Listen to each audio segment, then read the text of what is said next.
Здравствените власти го потпишаа договорот за набавка на 200.000 кинески вакцини, но датум кога ќе пристигнат нема. Деталите за испораката се очекува да бидат утврдени во следните денови. Филипче верува дека со кинеската вакцина може да се постигне одреден степен на колективен имунитет.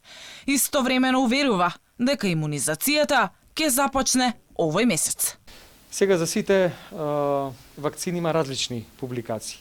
Ефикасноста на конкретно кинеските вакцини у различни публикации оди од 60 до близу 90%. Меѓутоа, мислам дека сосем доволно за да се постигне саканиот ефект, а тоа е да има одреден степен на колективен имунитет. Тоа што е многу битно е количината со која што целосно се покриваат две многу значајни категории.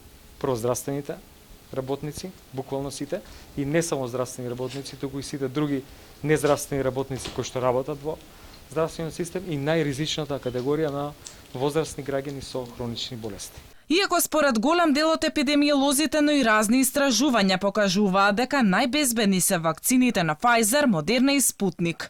Здравствените власти се уште не размислуваат за набавка на руската вакцина, но и онаа на Moderna.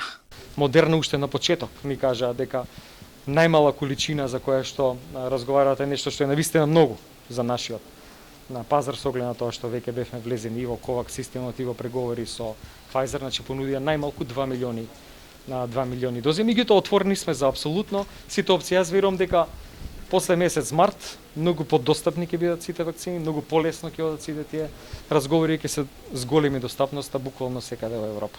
Во земјата преку механизмот COVAX во март треба да пристигнат вакцини од AstraZeneca, за која во јавноста излегуваат информации за мала ефикасност против новите соеви на коронавирусот. Меѓутоа, Филипче нагласува дека рано е да се тврди такво нешто. Најавувани уште на крајот од минатата година, Македонија се уште ги чека вакцините од соседите. Од Министерството за здравство велат дека иако доцнат, земјава ќе ги добие вакцините од Грција, Бугарија, Австрија и Полска, но после март.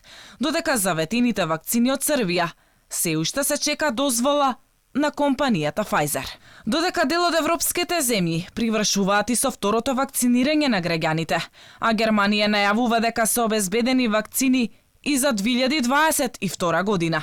Македонија нема добиено ниту една доза.